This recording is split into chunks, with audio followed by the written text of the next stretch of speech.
volta com o programa Clube do Filme, seu programa de cinema aqui da Rádio Cultura, todo sábado, 1h da tarde. Lembrando para você que o nosso programa é o oferecimento da cultura inglesa, inglês para todos os perfis. Matrículas, agora se liga 3721-4749, Centerplex Cinemas, cinema além da tela no Caruaru Shopping, e também da Livraria Nobel, Livraria Nobel aqui também no Caruaru Shopping, a maior rede de livrarias do Brasil. Telefone 3725-4808. Você pode aproveitar e ir lá consultar e, sem sombra de dúvida, você vai ter uma enorme variedade de livros, seja história em quadrinhos também, né, Gilson? Então, lá tem uma série fantástica de histórias em quadrinhos. Minha querida Paula, joga a vinheta aí, meu querido Barbosão. Convidados, né? Cine convidados, eu acho. Cine convidado. Exato. Bom, nosso bate-papo hoje, já que estamos explorando esse quesito do site de vocês, que é o Identidade Cinéfila, a gente vai conversar um pouco sobre o cinema nacional, certo? E nós já estamos entrando em contato também com o Francisco Bandeira pela internet. Vamos ver se o Barbosa consegue conectar lá. Se quem tiver o ok, a gente já aciona ele também para bater esse papo conosco. E vai faltar só o Gian, né? O Gian, é Gian mesmo. Gian.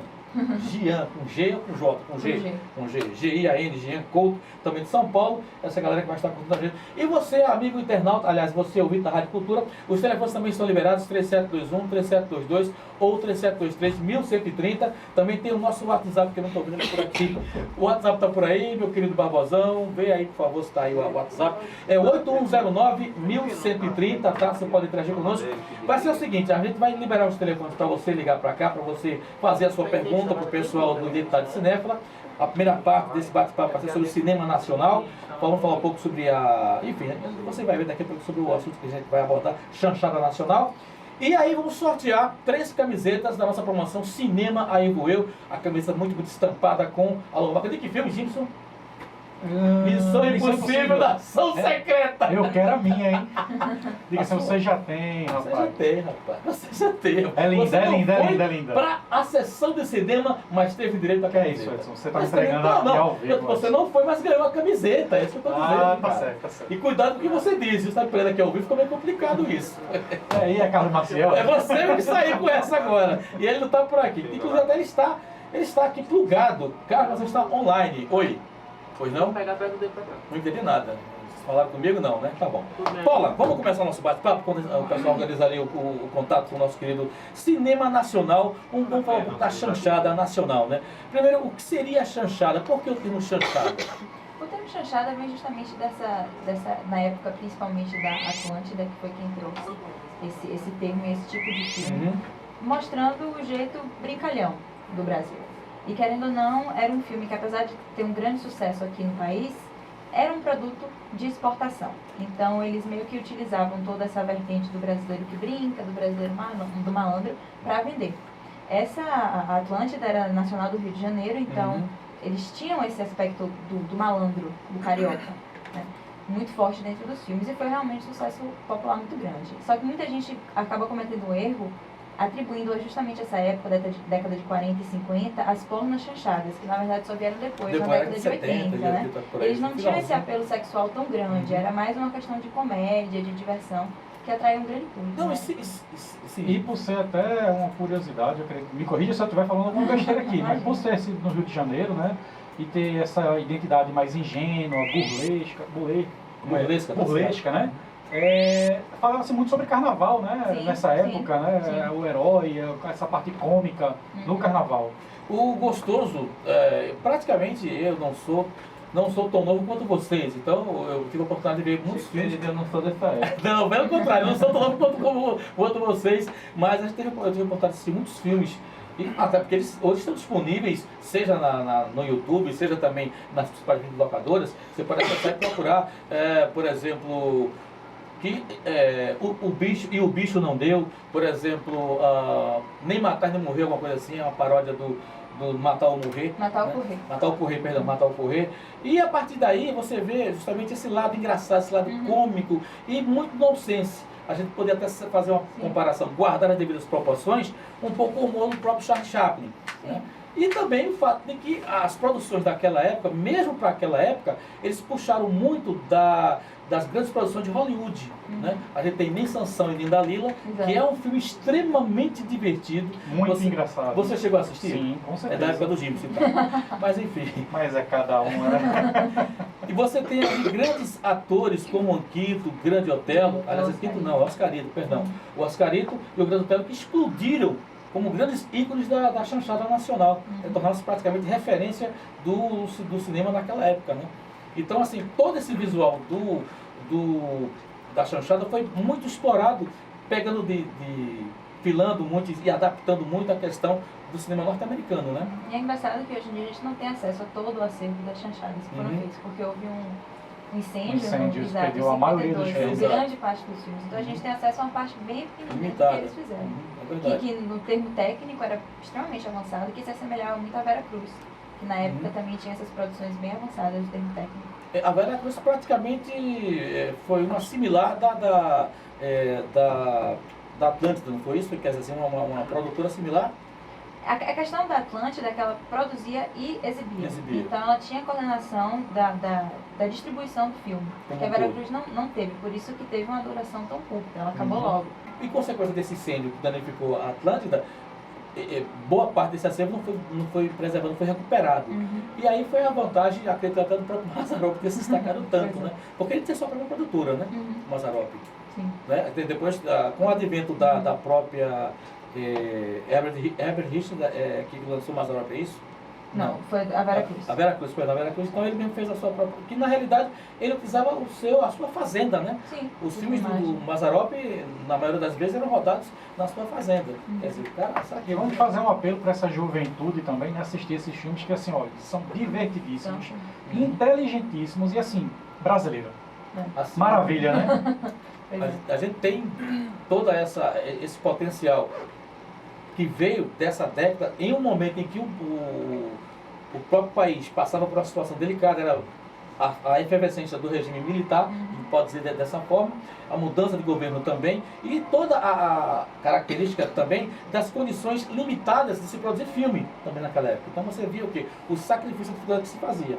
Mas no caso da Herbert Richards, que também foi produtor e também distribuiu alguns filmes, eles tinham em contrapartida atores como a Dercy Gonçalves, se não falha a memória, fazia parte do elenco da Herbert Richards, o Anquito, que foi considerado o rival de Oscarito, porque ele tinha até a aparência física dele tinha muito a ver com o próprio Oscarito, né?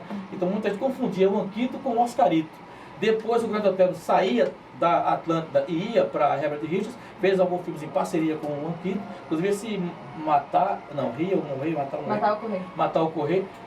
Vocês assistiram esse filme? Matar o Correio, sim, assim, um que eu gosto muito dele se não me falha a memória, deixa eu ver se eu lembro, Macunaíma. Muito bom de Grande Otelo. O nascimento dele é uma assim, ele já nasce grande. É icônico, né? O garoto já nasce adulto, ele já nasce adulto.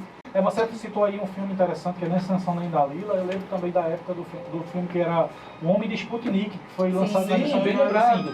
Filmes assim interessantíssimos que a pessoa vale muito realmente a pena ver. E é engraçado, tem uma história interessante desse filme, porque a Embrafilme foi criada durante o período militar, foi criada em 64. E diversos filmes apesar de eram uma empresa estatal e dizia, ok, esse filme vai circular. Mas aí chegava o governo militar e censurava o filme. Então o governo liberava e tirava o filme de circulação. Muitas vezes o filme perdia até a essência do seu próprio roteiro, né? Com os cortes. De tanto corte que tinha, de tanta censura que existia na época. Exatamente. Bom, eu convido aos ouvintes da Rádio Cultura que podem ficar à vontade para ligar, para perguntar e fazer suas perguntas, também dar suas opiniões sobre as chanchadas nacionais. Fiquem à vontade, o telefone está liberado. Lembrando que você estará concorrendo ao final do programa. Vamos sortear 3 ouvintes, cada um vai ganhar uma camiseta da promoção Cinema Aí Vou Eu, estampada com o que filme mesmo? Eu acabei de dizer Missão Impossível. Nação Secreta. Exatamente. Não vai esquecer desse detalhe. Sim, com Tom Cruise, que nosso amigo Lúcio gostou tanto do filme, né? Eu gostei. Mas quem é que não gostou do filme? Foi a Heloísa que não gostou, né? E também o nosso querido Maciel também não gostou do filme, não. Eu 2 tacletes e meia, ele disse. Para no final subir para 8. Eu não entendi não, mas tudo bem, tá valendo. Maciel, Maciel. No caso, ela estava tentando localizar aqui o Sputnik, né? Foi lançado em 59, a direção é do Carlos Manga, e uma das cenas icônicas do próprio... Porque alguém sabe o enredo do filme, do Sputnik? Ele basicamente criticava o imperialismo, né, vigente na época. Você tem a presença de Sil Farney, Jô Soares também trabalha nesse filme. Sim. Eu queria ver justamente Norma Bengel também. Norma Bengel, exatamente. Era aí que eu queria lembrar. A Norma Bengel, que faz um papel muito histriônico, ela praticamente ela faz uma referência à atriz francesa da época, como é o nome dela, rapaz, que fez... Eu sou péssimo para lembrar o nome dessas atrizes assim. É uma atriz francesa. Ela lembra um pouco de Jeanne Moreau, não sei se é essa. Não era Jeanne Moreau, não. Ela interpreta, ela faz o papel de uma sedutora, né? Que vai seduzir justamente o personagem do Oscarito, que está com o satélite do Sputnik. Todo mundo pensa que é um objeto voador não identificado, que é uma espaçonave de outro mundo. E aí os russos, acho que são os russos, querem justamente pegar de volta, querem saber direitinho. Aí lançam ela como sendo a sedutora, que vai seduzir justamente o Oscarito, né? E ela faz o papel, como é o nome da atriz que ela interpreta? Meu Deus do céu. Eu não lembro, não consigo lembrar. É uma atriz... Jane Fonda? Jane Fonda. Ela caracteriza muito como Jane Fonda no papel que ela fez também de ficção científica. Barbarella? Isso, Barbarella. E aí você vê toda a sensualidade dela, ela explorando todos os seus atributos que ela tem. E é show de bola, o filme é muito divertido. Acredito que é um dos marcos, uma das referências do cinema nacional. A gente falou também sobre Nem Sansão Nem Dalila, que tem uma história, é uma história bem interessante, porque o personagem do Oscarito vai fazer a barba, vai cortar o cabelo, ele entra na barbearia e de repente acontece um acidente, o caminhão entra na barbearia, quebra a parede e tal, e aí ele, é como se ele estivesse desmaiado e ele é transportado para a década justamente onde na época de Sansão e Dalila, né? E aí ele acorda meio cavalete assim e chega de repente o Sansão chega e não lembro qual é o objeto, ele está com um objeto na mão, não sei se é um abridor de latas, é alguma coisa que não era daquela época, né? E aí o Sansão fica perguntando, o que é isso? Ah não, é um isqueiro, Ele acende o isqueiro, aí o Sansão fica esperando, o que é isso? Você é o deus do fogo? Aí, mas é isso aí, que é isso aqui que você está falando? Aí ele acende o isqueiro novamente, uma hora da história ele troca o isqueiro pela peruca, que é que dá força a ele. E quando o Oscarito coloca a peruca, fica super forte, né? E tem uma cena também que ele vai fazer o discurso, né? Olha, um discurso, ele praticamente na comunidade que ele se apresenta lá como o herói Sansão, vamos fazer um discurso aqui e tal, e ele começa a imitar o presidente da época, que era Getúlio Vargas. Ele vai lá, meu povo, não sei o que, muito engraçado. Você vê, né, que são assim, colocações ingênuas realmente da época, que Nem Sansão Nem Dalila é um filme de 54 e o Homem de Sputnik de 59. Como era inteligente, né, as colocações, as piadas, as tiradas que eles tinham naquela época. E você vê o seguinte, ele estava fazendo uma crítica ao governo no momento que se era proibido se criticar o governo. Com certeza. Então ele bateu com o de pelica, mas estava lá fazendo sua anotação dentro dos aspectos, ok? Mais alguma coisa dentro do conto da chanchada? Alguém quer acrescentar mais alguma coisa? Okay? Eram muito bons. Muito bom isso. Pois é, dentro desse aspecto, né, aí a chanchada explodiu, um sucesso tremendo, mas aí houve um outro movimento, né? Estava na hora de dar uma mudança, uma mudada no que se refere à forma como se fazer filmes aqui no Brasil. E surgiu justamente o quê? Depois dessa época da chanchada, a gente tem a reação a toda essa época que vem com o cinema novo, que já era um processo que vinha sendo fomentado há um tempo, mas não havia sido efetuado. O marco inicial foi de Nelson Pereira dos Santos com o Rio 40 Graus, que foi o estopim aí de todo esse movimento. E foi um movimento, apesar de ter se manifestado no cinema, foi um movimento cultural, porque pegava referências do neorrealismo italiano, da novela vague francesa. Inclusive, nesse mesmo período que isso acontecia aqui no Brasil, a gente teve o cinema novo, em Portugal tivemos o novo cinema. Novo cinema. Olha só, veja bem, aqui no Brasil, cinema novo. Em Portugal, novo cinema. Totalmente, se eu não tivesse ouvido os dois juntos, eu teria dificuldade de entender, né, assim, a reação. No Brasil, cinema novo. Em Portugal, Lúcio, no cinema. Puxa, diferente demais, né? Realmente. Mas é o charme da palavra, não foi? É o charme da palavra, do português, de Portugal. Impressionante isso. Francês, né? Não, do Portugal era cinema. Novo cinema. Novo cinema. No Brasil, Cinema novo. Agora chique mesmo, me fala a verdade, Lúcio. É Edson falando, né? Novo Elevado Francesa. Novo Elevado Francesa. O Cahiers do Cinema. Muito chique. Gente, e aí, com essa mudança, por que houve essa mudança? Qual foi a necessidade de se mudar? Eu estava reclamando de quê? Porque os filmes da chanchada caíram no gosto popular. Né? Se você tem produções, quer ou não, estavam caindo no gosto, por que essa mudança? O que levou a essa trupe resolver dar o seu grito de liberdade e mudar a questão da produção do cinema? O que levou a fazer isso? Os focos do início do cinema novo foram justamente Rio de Janeiro e a Bahia. A Bahia não foi tão afetada por essa questão da Atlântida, mas o Rio era o foco da Atlântida. Sim, era onde como falou James, os carnavais e tal. Exatamente. Então, eles não tinham nada, vamos dizer assim, contra pessoalmente, achando que é errado, é feio, não. Mas eles queriam dar uma outra visão do nosso país, porque a gente tinha filmes da Atlântida que sim tinham alguma crítica social, mas não eram tão fortes nem tão contundentes. Exato. E eles queriam trazer isso, tanto que eles pregavam a estética da fome e o Cinema Novo teve duas fases. A primeira, uma fase rural, retratar o homem do campo, a religião do homem do campo, e depois uma questão mais urbana, falando da questão da política mesmo, bem forte, na época mais forte da repressão da ditadura. Então foi meio que uma resposta, mas trazendo sim características dessa abordagem crítica que já existia nos filmes da Atlântida, numa proporção menor. Vamos assim, num linguajar mais sério. Eles queriam realmente bater de frente com essa suposta forma alegre demais. Tanto é que dizem que é feito com uma câmera na mão, uma ideia na cabeça, né? Exatamente. O bordão foi praticamente lançado pelo Glauber Rocha, né? Glauber Rocha, que é seu conterrâneo. Sim. Você já viu algum filme do Glauber Rocha? Já, sim. Quais outros você assistiu? Já assisti Barravento, foi o primeiro assim, filme mesmo, longa-metragem. Assisti Terra em Trânsito, fantástico. É o meu favorito. Olha, eu vou te falar uma coisa, ele é fantástico. A própria linguagem do E fica melhor com o tempo. Exatamente, mas eu digo o seguinte, é um filme difícil, viu? Sim. Terra em Trânsito, eu tive que ver umas 3 vezes para poder captar a essência. Porque a questão dele, a grande dificuldade para mim não foi o tema, mas a narrativa. Porque até um certo período você não percebe o tchan dela, vamos dizer assim. Caramba, o que ele quer dizer com isso, na verdade? Porque existem muitas mensagens subliminares. Sim.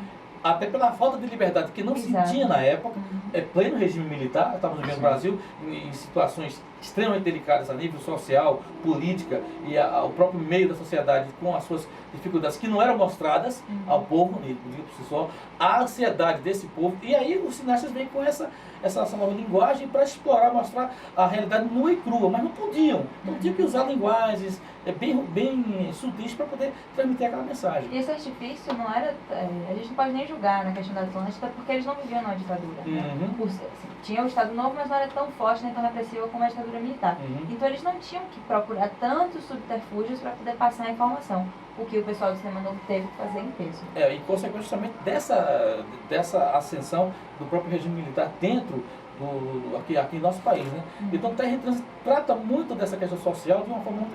A Terra em Trânsito é com Paulotran. Isso, rapaz, aquele diálogo de Paulotran com aquele... Ele faz denso. De aço. Ele é denso, ele é forte, tem uma hora assim que eu não estou bem lembrado do trecho, mas ele se revela as questões sociais, se não me engano o Paulotran, não sei se é um magnata, alguma coisa assim, e ele está nesse embate da necessidade da população lá fora. Eu não estou nem aí. A população que se lixe, né? Mas essa era mesmo, acredito eu, que a intenção era procurar fazer cinema baseado mais na realidade, né? Sim. O que realmente se acontecia na época. Por isso que existia tanto embate, tanto político, quanto assim, contestações do que se acontecia naquela sociedade em geral. A vertente de Glauber Rocha, eu vou puxar muito o Glauber, porque eu acho que é um dos ícones que tem mais referência a nível de cinema novo.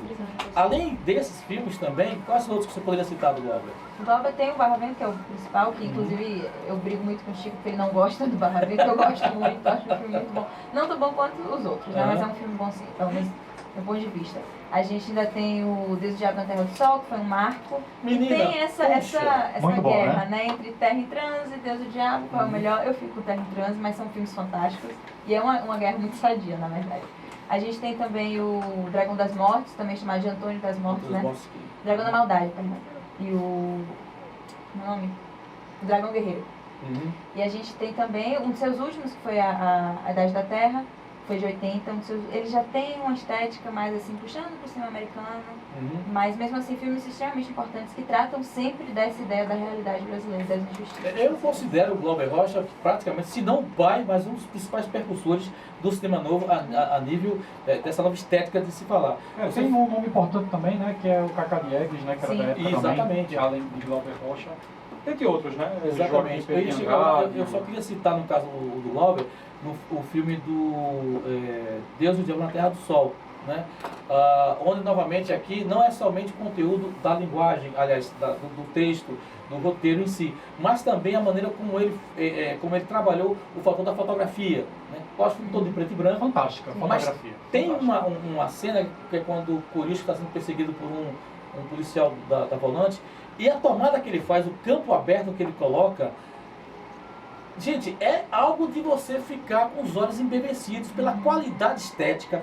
E olha, numa época, repito, tanto com relação à ditadura militar e principalmente com relação aos recursos que não se tinha para se fazer o que ele fez. Aquela tomada da perseguição, você vê, ele dá um close no personagem, vai afastando a câmera e pega a panorama de todo o área, da grandiosidade do espaço, ele ia arrepiar. Ele arrepiou, caramba, o cara fez isso na década de 50, se for na memória, por aí? 64. Exatamente.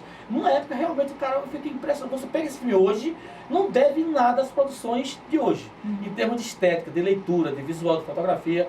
E o tiroteio, repito, o que mais chama a atenção nessa fase do cinema novo é justamente a linguagem, o roteiro, a interpretação, que é até uma interpretação muito mais teatral, praticamente, né? Ele leva muito nessa característica. Uma coisa que acabou prejudicando um pouco depois foi porque eles tiveram diversos problemas no áudio, de trazer esse áudio de volta, então eles realizaram a dublagem. Então a gente assiste e fica, poxa, que atuação ruim. Mas na verdade, você olhando a fisionomia do personagem, são interpretações fantásticas. Isso aí, os diretores exploram muito isso. Você citou Cacá Diegues, que também é um dos outros percussores do cinema novo. E Cacá Diegues, se eu estiver errado, vocês me corrijam, se não me engano, eu acho que Bye Bye Brasil é dele, né? Cacá Diegues. Deixa eu dar uma conferida aqui. A gente tá com a internet aqui, porque eu não fico perdendo tempo aqui, esquentando a cabeça. Mas, se não me engano, o Bye Bye Brasil, que eu acho que é do Cacá Diegues também. Também tem outro filme dele, deixa eu colocar aqui para agora. Mas você pode citar outros filmes aí também nessa linhagem. Eu acho que é interessante, assim, além de Glauber e Cacá, só vou citar os nomes de alguns dos principais nomes do cinema novo que tinha aqui, que era Joaquim Pedro de Andrade, né, o Leão, me corrija se eu quiser o sobrenome dele errado, é o Risman, algo parecido assim. Nelson Pereira dos Santos, Roberto dos Santos, enfim, dentre vários outros nomes também importantes da época. Não, o grande exponente foi Glauber Rocha. Sim. Acho que ele e Cacá Diegues foram praticamente os cabeças dessa retomada do cinema. Eu acho assim, interessante que o nome deles é tão forte até hoje. Eu fiz educação artística na Federal em Recife. Fez o quê? Educação artística. Ele fez educação artística. Qual o problema, meu amigo Edson? Eu também fiz. Eu lembro que assim, muito eu pensei laboratório. Que não mais, assim, eu só fosse eu que tivesse feito lá nessa época. Pois é, eu já fiz. Eu lembro que tinha muito laboratório com o falecido professor Carlos Camarote, inclusive assim, excelente professor da época lá da Federal. E a gente fazia muitos esquetes, muita peça justamente de Glauber Rocha. É um nome tão importante que, para você ter uma ideia, e tão teatral que a gente está falando assim nas atuações dos atores, né? Que o Cine utiliza até hoje. Foi. É isso. Pode falar de guitarra. Estou vendo que vai dar uma paradinha agora. Eu só informá-los que eu estou indo. Todo mundo! Aí eu digo, vai porque quer, porque por falta de amigos. Não, eu queria ficar, na verdade, eu queria até participar do bate-papo do Velho Vale francês, porque eu acho um assunto fantástico e infelizmente não vai dar. Uma pena. Bye bye, so long, alfitas pra você! Valeu, galera, até semana que vem. Valeu, cara, obrigado aí. Pena que você vai ter que ir. Na nossa mãezona. A mãezona. Vai dar um tchau pro pessoal. Já escolheu o bordão pra já finalizar com o bordão? Hein?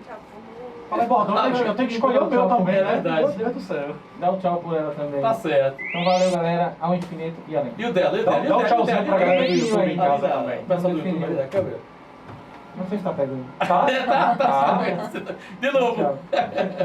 Valeu, Lúcio. Valeu, vai com Deus. Uma boa transição de morada. Vai fazer a mudança agora, vai ter um trabalhinho pequeno. Começar agora, terminar amanhã. Tá, joia. Bom, vamos pro intervalo, Barbosão. A gente volta já com mais Clube do Filme. Não saia daí. O Clube do Filme volta já. Vocês estão puxando muito, porque faz muito tempo que eu não assisto esses filmes, essas coisas. Vou lembrar, tá dando um trabalho arretado. Eu me assisti.